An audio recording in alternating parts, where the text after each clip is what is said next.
Music kama ambavyo ulikuwa unatazama, lakini kama umechelewa kutazama, hivyo ndivyo ambavyo mambo yalikuwa. Walisawazisha Kings Music baada ya kutanguliwa, lakini pia wakaja wakaongezwa goli jingine. Mwanzoni tukupata nafasi ya kuzungumza kutokana na sababu ambazo zilikuwa nje ya uwezo wangu, lakini ndani ya uwezo wako kazi ikae kama hivyo ilivyokuwa.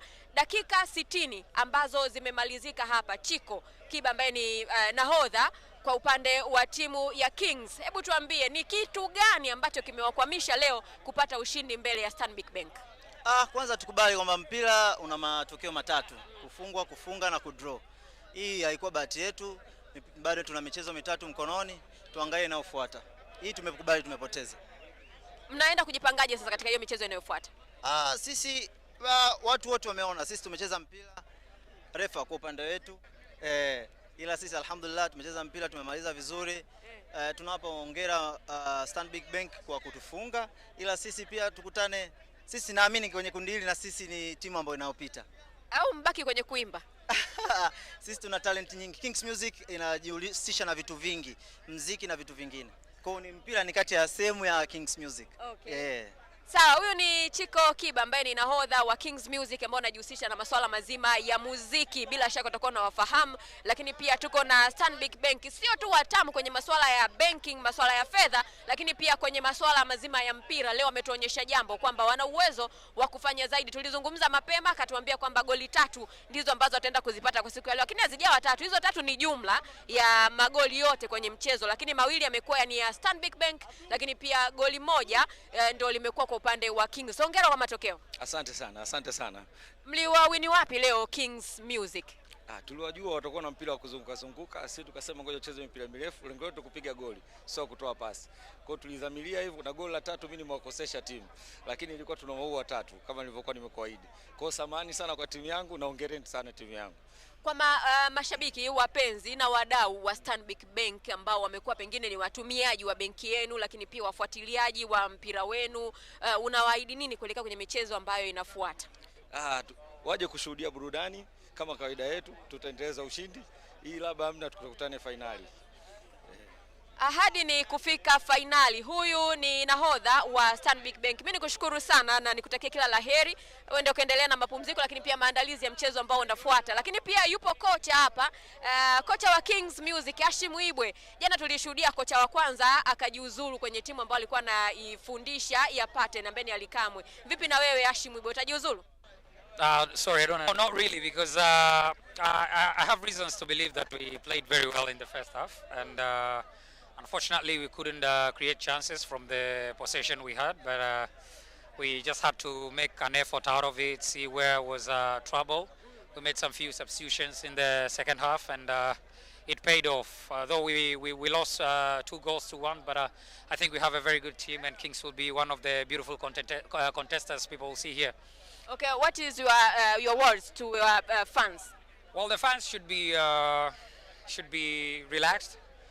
This is football. We have to trust the process, and we know what we're doing on the pitch. We see the chance to proceed to the next stage, and next time we'll see some new faces, new players, new stars. New faces? Yeah, we'll also see new faces that didn't play today. Actually, we just utilized the 75% of the team we had today, so much. But I know that in the next match he'll be in, and we'll see some wonders. Okay, thank you Hashim Ibwe. Ni wakati mwingine tu wanatumia hiyo kama mbinu ya mchezo kuhakikisha kwamba mambo yanakuwa hayawi mengi sana upande wao. Yupo kocha pia wa Stanbic Bank ambaye naye atatuambia kwa namna yake aliutazama vipi mchezo na amegundua mapungufu yapi kwenda kuyarekebisha katika mchezo ambao utafuata. Ukishinda maana yake ni kwamba leo ulifanikiwa, lakini kuna mapungufu ambayo pengine umeyaona. Kwanza hongera kwa ushindi, lakini pia tuambie kuna kitu gani ambacho umekiona kwenye timu yako unaona kabisa kinahitaji kuongezewa nguvu? Kwanza kabisa namshukuru Mwenyezi Mungu na wachezaji wangu kwa kucheza vizuri siku ya leo. Mapungufu uliona kwa upande wetu ni umaliziaji. Tulikuwa na tatizo la umaliziaji. Tungekuwa na umaliziaji wazuri tungeweza kupata mabao zaidi haya tuliyopata kwa siku ya leo. Okay, sawa. Kwa mtu ambaye hakufahamu, unaweza ukajitambulisha jina lako, lakini pia ukatuambia kuhusiana machache tu kuhusiana na Stanbic Bank. Naitwa William Kimaro. Natoka Stanbic Bank. Stanbic ni taasisi ya kifedha. Tuna huduma nyingi sana. Mikopo, kufungua account. Katika mikopo kuna mikopo mbalimbali. Kuna mikopo ya nyumba, kuna mikopo binafsi, mikopo ya shirika. Na karibisha wafike pale tuwafungulie account, na kuna baadhi ya wafanyakazi wote wako hapa wanawafungulia wateja mbalimbali account. Haya, mimi nikushukuru sana na nikutakia kila laheri kwenye maandalizi ya michezo mingine ambayo itafuata. Huyu ni kocha kama ambavyo umemsikia wa timu ya Stanbic, na amezungumza hayo kwa uchache kikaribisha pia kwa mteja wa Stanbic Bank. Mchezo mwingine utafuata hapa muda si mrefu sana kutoka sasa, na ni mchezo ambao utakutanisha Magic Builders dhidi ya timu ya Yosam, ambao tutakwambia pia wao watakuwa wanafanya kitu gani na mambo yatakuwa yanaenda vipi. Lakini pia kwa hizi dakika 30 za kipindi cha pili, Pablo, ungekuja hapa tuzungumze mawili matatu kwa kile ambacho umekiona. Tumeutazama mchezo kwa pamoja na dakika 60 zikiwa zimekamilika, Kings Music wamepoteza mchezo, na ulizungumza machache, uliona wamefanyia kazi kile ambacho walikuwa wamekikosea kipindi cha kwanza? Vice versa is true Yeah. Na hisi kitu kama hicho, kwa sababu nilikwambia kutokana na maandalizi ambayo wameyaona kipindi cha kwanza, basi kipindi cha pili kila timu itajaribu kufanya attempt kwa kila nafasi. Goli ambalo wamefungwa hapa ni uzembe wa mabeki wenyewe. Wameiacha open space ambayo beki imetoka nyuma imeangalia nafasi ya kuitumia, wameweza kuitumia na kupata nafasi. Kwa mimi naamini huu ni mchezo ambao hauhitaji hata mambo mengi kwenye kuzitumia nafasi. Na sijajua labda bahati pia haikuwa kwa upande wa Kings, kwa sababu wame create nafasi nyingi sana ambazo hawajaweza kuzitumia. Tupo mwaka wa mbele. Imewashika.